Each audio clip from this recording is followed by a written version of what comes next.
عزیز طلباء و طالبات، آج کی ویڈیو میں ثناء لفظی کی بقیہ کچھ اقسام آپ تک پہنچانے کی کوشش کی جائے گی۔ امید ہے کہ یہ ویڈیو بھی آپ کے لیے مفید ثابت ہوگی۔ ثناء لفظی کی ایک قسم صنعت اشتقاق ہے۔ اس کے لغوی معنی تو بناوٹ کے ہیں، لیکن سمجھنے کے لیے ہم کہہ سکتے ہیں کہ مصدر سے دوسرے الفاظ بنانا یا لفظ کی اصل کا کھوج لگانا، کسی مضمون سے دوسرا مضمون پیدا کرنا جو اسی سے ملتا جلتا ہو، اسے صنعت اشتقاق کہتے ہیں۔ اگر اس سے بھی آسان الفاظ میں ہم سمجھنے کی کوشش کریں تو کلام میں چند الفاظ ایسے لائے جائیں جب ایک ہی مصدر سے کئی مشتق بنے ہوں یا ان کا ماخذ ایک ہی ہو۔ چند اشعار آپ کے سامنے پیش کرتا ہوں، امید ہے اس سے زیادہ آسانی سے آپ سمجھ سکیں گے۔ اصل شہود و شاہد و مشہود ایک ہے، حیراں ہوں پھر مشاہدہ ہے کس حساب میں۔ اس شعر میں شاہد، شہود، مشہود، مشاہدہ، یہ تمام الفاظ اگر دیکھیں تو ان کا ماخذ جو ہے وہ ایک ہی ہے۔ یا ایک اور شعر ذہن میں آیا کہ وقت کی لوح غیر فانی ہے، حرف مٹتے نہیں مٹانے سے۔ اب یہاں پہ مٹنا مصدر ہے اور مٹتے اور مٹانے کی جو الفاظ استعمال ہوئے ہیں اس کا ماخذ وہی ایک ہے۔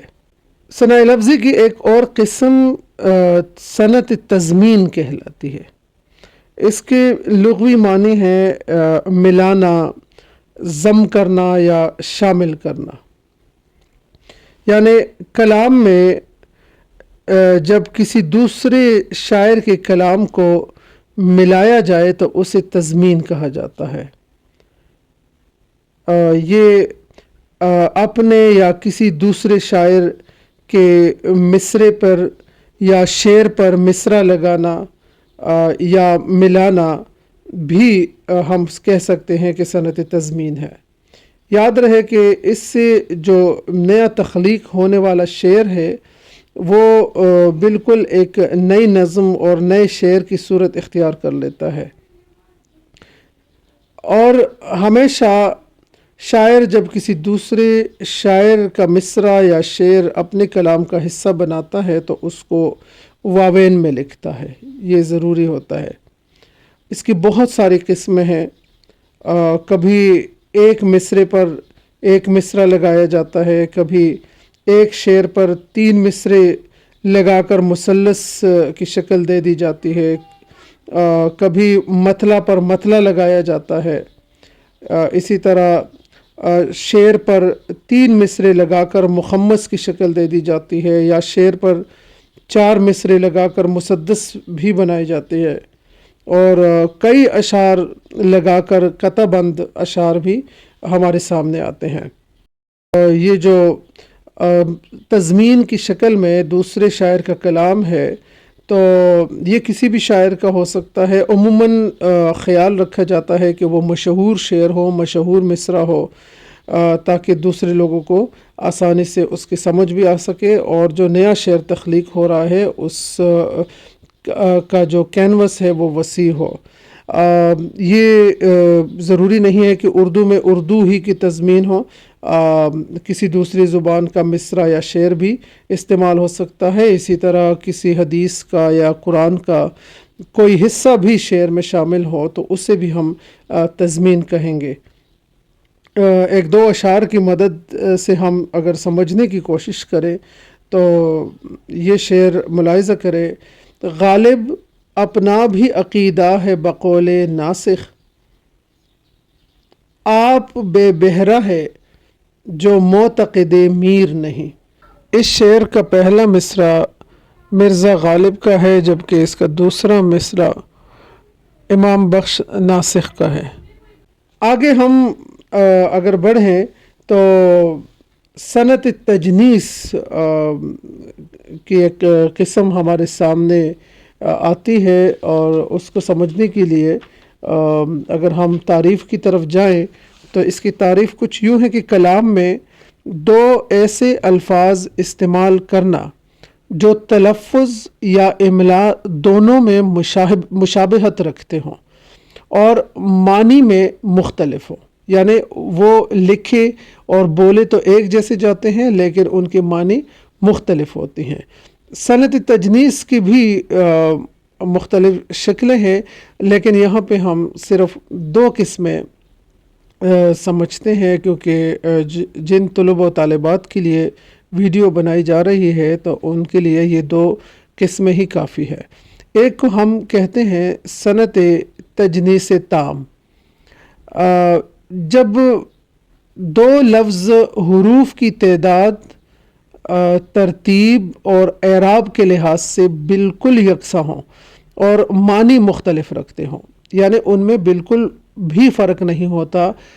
کسی بھی شعر میں دو الفاظ ایسے آ جاتے ہیں کہ لکھنے میں، پڑھنے میں، بولنے میں وہ بالکل ایک جیسے ہوتے ہیں، تو اسے تجنیس تام کہتے ہیں۔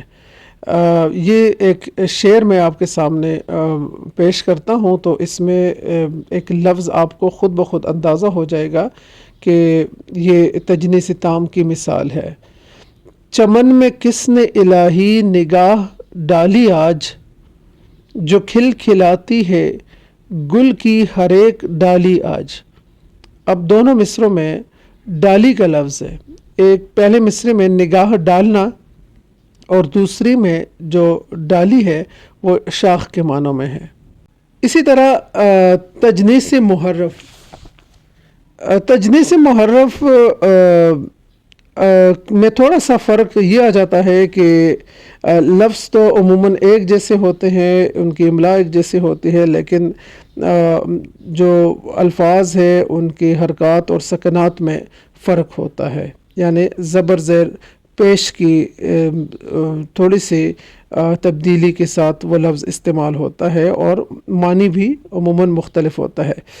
یہ ایک شعر ہے، تیرا در چھوڑ کے میں اور کدھر جاؤں گا، گھر میں گھر جاؤں گا، صحرا میں بکھر جاؤں گا۔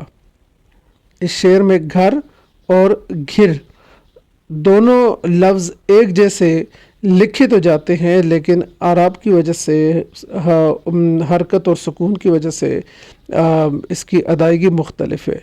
یا یہ شعر دیکھیں کہ یہ بھی نہ پوچھا کسی صیاد نے، کون رہا کون رہا ہو گیا۔ تو رہا اور رہا تو دونوں کی املاء بالکل ایک جیسے ہیں، لیکن زبر زیر کے فرق سے دونوں کا تلفظ مختلف ہو گیا ہے۔ یہ ثناء لفظی کی قسمیں تھی جو آپ کے سامنے پیش کی گئی ہیں۔ انشاءاللہ اگلی آنے والی ویڈیوز میں ثناء معنوی کی مختلف اقسام مثالوں کی مدد سے سمجھانے کی کوشش کی جائے گی۔ آپ سب کا بہت شکریہ۔